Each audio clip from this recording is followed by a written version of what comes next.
We'll reach out on the Boardwalk Honda hotline and turn it over to Johnny Mack, our 97.3 ESPN Eagles insider, and also covers the league nationally. Johnny Mack, tell us about Doug Peterson's golf. Why don't we start with that? I mean, the guy almost had a hole-in-one in Lake Tahoe. I've killed to get a hole-in-one. Yeah, and Sean Payton's got to give up. That poor guy keeps making bets, keeps losing. This time, obviously, a little charity money coming for Jeffrey Lurie's favorite charity in his autism reach. And, you know, that's a good thing. Obviously, the first bet, which happened at the NFL meetings, means the Eagles can wear their home green down in New Orleans. But, yeah, Sean Payton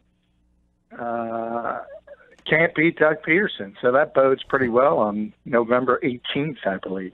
What do you think of the comments or the way Doug's handled the offseason so far? I mean, from the, hey, we're going to turn the page tonight at 12:01 when we get the rings to, lately, I guess most of the comments have been there were certain guys that didn't play in that Super Bowl football game, and I know they're motivated. Like, what do you think of his handling of the offseason to that kind of degree of the interviews as turn the page and not being complacent? Well, I think he's done as good a job as you can do, but we'll have to see. I mean, that's the concern for every Super Bowl team is how do you handle success? A lot of times that's more difficult than handling failure because failure kind of keeps that chip on your shoulder and makes you want to fight and fight and fight. And there's a human nature aspect to feel kind of satiated after you climb the mountain and you won. And that's why it's so hard to go back to back in professional sports. And we'll see how the Eagles handle it. That's to be determined. But I think Doug has kind of proven himself in these 2 years. And I wrote about it on 973ESPN.com. If you think about how far we've come in 12 months, this time last year I was getting questions constantly on can Doug Peterson survive a bad season. And people would point to how much Jeffrey Lurie likes John Harbaugh and the fact that maybe his shelf life was sort of winding down in Baltimore. And if things went the right way, could Doug be a 2-year coach and out of here? And now, obviously, he's a Super Bowl champion. So things changed drastically in this league. And, of course, the other thing that took place over the weekend, Doug almost had a hole-in-one, and Carson Wentz has a Mrs. Wentz. Yeah, got married. So, obviously, congratulations to Carson Wentz. And, that's we knew that was coming for a while. And he's not the kind of person that you were worried about settling down either way.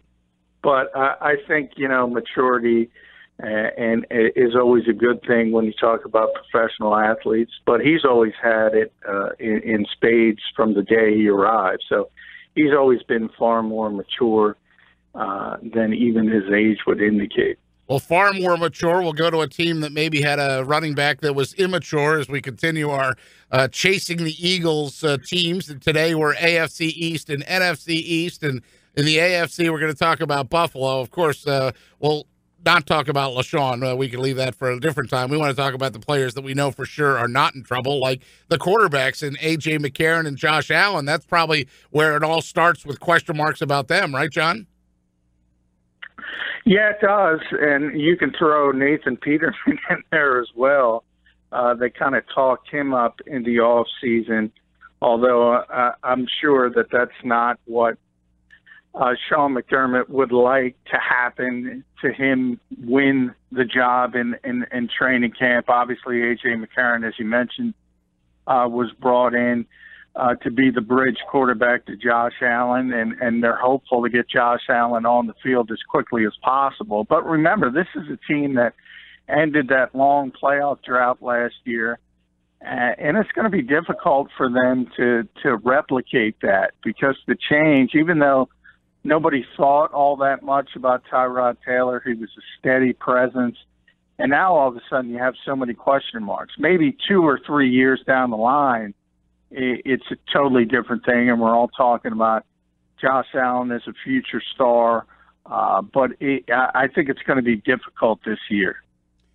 Who do they throw the ball to, and who do you think is their number one standout?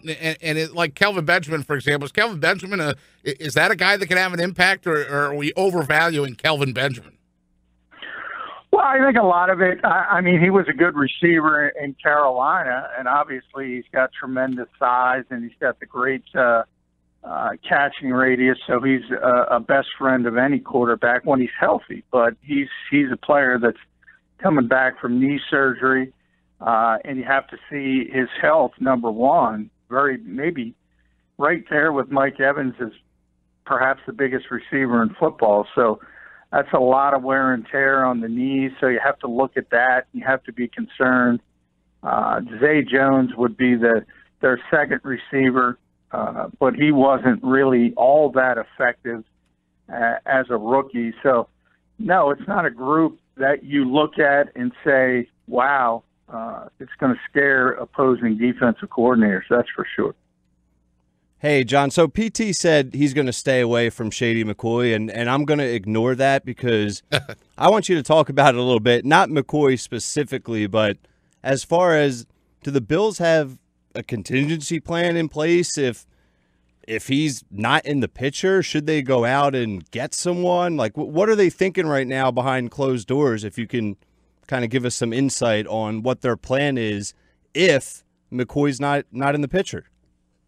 Yeah, I mean, it's difficult because I don't think there's one player in this league that you could look at and say he's more important to his particular offense than Shady McCoy. I mean, we just talked about the upheaval they have at the quarterback position. They don't have big names at receiver. Shady McCoy is the guy on their offense, and everything runs through him. And as the people know here, he's a tremendous runner and also an above-average receiver. So you can get him involved in so many different ways. So it's devastating if he's not going to be on the field for them. Chris Ivory's the backup. He's had some success. He's a veteran player. But, he's far more limited. He can't do nearly as many things as Shady McCoy. And, yeah, they'll probably have to go out and get somebody. Now, we talk about the positional value in this league, and as we'll see today with Le'Veon Bell not going to sign an extension, so he'll play under the franchise tag for another year.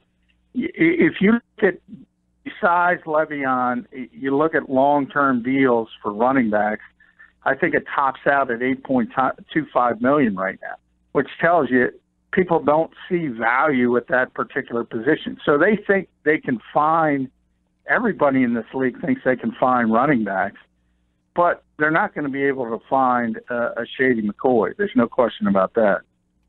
Yeah, it's going to be interesting to see what they do. So, John, I'm going to switch to the other side of the ball and the defense, which there's really not a whole lot to talk about. Their pass rush was a huge weakness last year. Buffalo was ranked 31st in percentage of opponents' plays in which the quarterback was sacked, under duress, or hit. That's just another lovely ESPN stats and information research line there. But, what do the Bills have on defense? I know they have Jerry Hughes at defensive end, who really hasn't had that much success since 2014. He had 10 sacks and 3 forced fumbles, but is he the guy? And who else are some names you can throw at us that they're going to be leaning on this year? Well, he's definitely their best pass rusher, their best pure pass rusher, Jerry Hughes. It's interesting because, Jim Schwartz was in Buffalo not all that long ago, and they led the league in sacks. So that's how quickly things can change. And they have some talent inside specifically with Kyle Williams and Star Latulele, but Trent Murphy is there. You remember him from the Redskins. Yeah. And you just mentioned Jerry Hughes, who's had a lot of success. A lot of times it is. I mean, we know what Jim Schwartz was able to do here and turn what was one of the worst defenses in football to one of the best in 2 years. So coaching can matter. And Sean McDermott obviously His expertise is on the defensive side of the ball, so you would expect him to get better. And they have some talent specifically in the secondary. I would say that's where they're strongest. With Vontae Davis and Tre'Davious White, there's two good corners.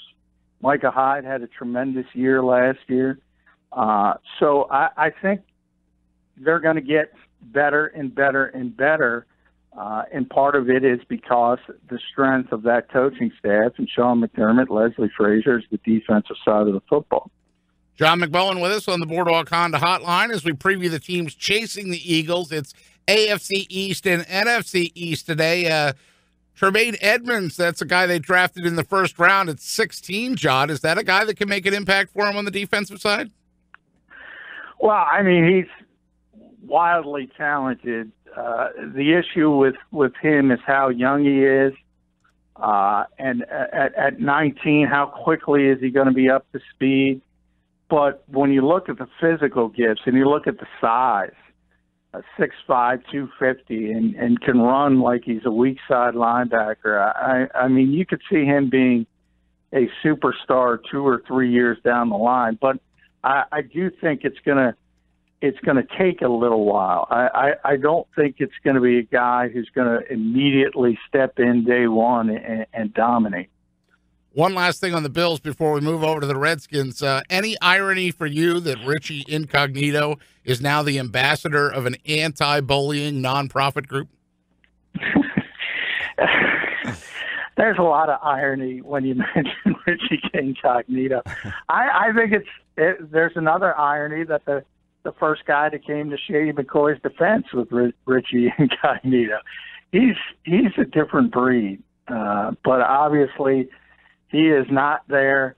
And by the way, he was a good football player for the Bills, and he was a good offensive guard. And they also lost their center to retirement, so that's another issue. Is their offensive line? A lot of moving parts.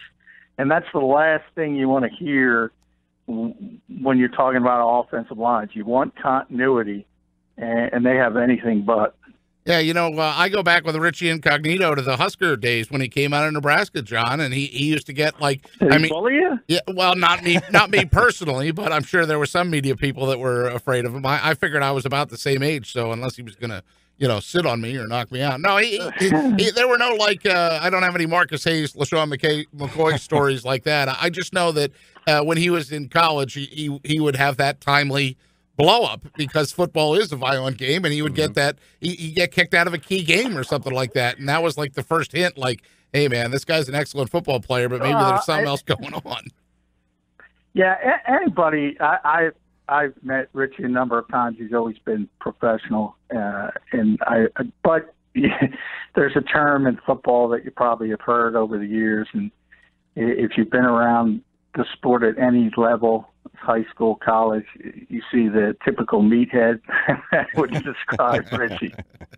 Good stuff out of John McMullen with us here as we preview the teams that are chasing the Eagles. And, of course, we'll flip to the NFC side, and that involves the team down the Beltway there, Washington Redskins. No booing. You're supposed to be neutral, Ryan. Nope. You're not supposed to bleed fandom into the microphone. John, they go out and they get Alex Smith. This is supposed to be their home run move, right? Finally, there's a good quarterback in Washington. Yes or no?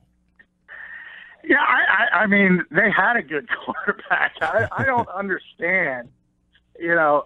Kirk Cousins threw for over 4,000 yards and 25 touchdowns for 3 consecutive seasons.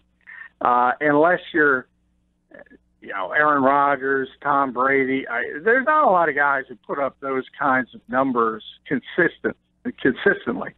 So how much better could they get at the position? And the fact that Alex is what he is in the 14th year, and by the way, I think he's an underrated quarterback. I didn't think he got the credit he deserved in Kansas City or San Francisco. But as an example, he threw for over 4,000 yards and 25 touchdowns last year, but that was the first time he did it in 14 years. Kirk's done it 3 straight years, and I think the betting line would be pretty good if he's healthy. He's going to do it for a 4th straight year in Minnesota. So No, I don't think they got better at that position. I don't think they got dramatically worse, but I don't think that was the issue to begin with. The issue there through the Cousins era has always been defense, where their top-ranked defense was 21, and then the two others were, I believe, 28 and 28. So they've always been a poor defense. Now, don't jump ahead, John. We'll get to that 3-4 defense in a second. You know the pattern here after we've done these. We got to exhaust the offense first and at least talk about who Alex Smith is going to throw to. You know, there was a point in time, John McMullen, where I used to, in fantasy football, I'd go get Jordan Reed because I don't think anybody knew what value he had, and boy, he'd be great. And then, of course, the guy, he never seemed to stay healthy, right? How important is Jordan Reed to their success or failure? Well, he's one of the best pass-catching tight ends in football, but you hit the nail on the head there. You can't count on him. I mean, I think he played 6 games last year. So he's had numerous concussions, and we all know the more concussions you have, the more likely you are to get another. And we all know the caution and the rules now that force you to take players out. And obviously force you to put them through concussion protocol. So I don't think they can count on. That's the biggest issue with Jordan Reed. When he's on the field, he's very difficult to deal with.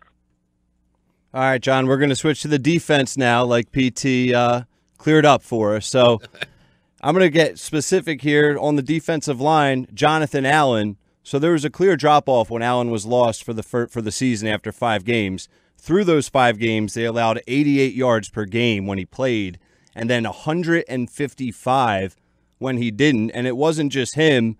Matt Leonidas also dealt with a hand injury. That's the Temple guy, Leonidas. Yeah, Leonidas. I'll tell you how to say it. And Mason Foster was lost as well. So a lot of injuries last year in a couple key positions. So are they going to be healthy? And if healthy, what's this defense going to look like?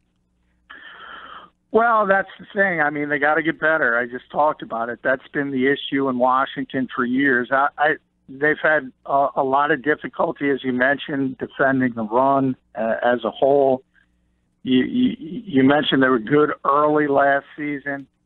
And then I can't pin it all on Jonathan Allen. I mean, he's a talented guy. I thought the Eagles should have considered him when they drafted Derek Barnett. But that obviously worked out for Philadelphia. But, I mean, he's a defensive lineman who's under 290. So he's not going to strike you like, you know, so Eagles fans will see Haloti Ngata this year, who's just a lights-out run stuffer. He's not that type of guy. In fact, Ziggy Hood is really their nose tackle. So you look at some of the other injuries, and you look at the interior guys at linebacker and Foster and Zach Brown.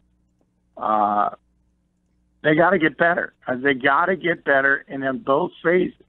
So obviously health is a big part of it, but then they got to get to the quarterback. And Ryan Kerrigan's always been one of the most underrated pass rushers in this league, but they've never had a complement. And that's where at some point you got to look at Preston Smith and say the numbers weren't horrible, but he's got to get more consistent. I think people look at sacks and they say, well, he's a pretty good pass rusher. I think he had 8 sacks last year. But it's not about numbers. It's about consistently getting the quarterback off his spots, hurrying him up, making him uncomfortable.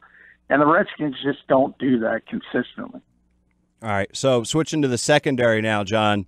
Monte Nicholson at safety. Gruden compared him, so PT mentioned Reed on offense. Gruden actually compared his importance on defense to Reed's on offense. Is he that much of a value for this team? And where does this secondary as a whole rank in the NFL? What should we expect to see from them this year? Well, other than Josh Norman, who's a great corner, but even him, I think he's better sort of off the ball than press coverage. But he is I don't want to downgrade. He is a tremendous player. I don't, DJ Swearinger's made some plays. And you mentioned Nicholson. I mean, my problem with him is he's sort of an old school big safety. He's like 6'2", 220. And those guys are dinosaurs for a reason, because you're not allowed to intimidate anybody. You can't hit hard. This year it's going to be even worse because you can't lower the helmet. So, in a large aspect, the intimidation part has come out of the game. So I don't think players like that are as valuable. And that's why you always hear Jim Schwartz, when he talks about safeties, he likes guys who can cover, who have cornerback in their background. A lot of those guys can't tackle that well, but that's not what the game is now. So I think they have some issues on the back end. John McMullen with us on the Boardwalk Honda Hotline as we preview the teams that are chasing the Eagles. We'll continue our AFC and NFC East previews again tomorrow. John, before we let you go, I saw this Darren Ravel tweet. The Packers financial report revealed that each NFL team was given $255 million checks for their national revenue check. That'll pay some bills, right? Yeah, that's not a bad start. That's what you start with every year in the NFL. Nice little $255 million from the billions of dollars they get in TV revenue. Unbelievable, the staggering amounts of money. All right, Johnny Mac, we'll have you again on tomorrow and continue our previews of teams chasing the Eagles. Thanks, buddy.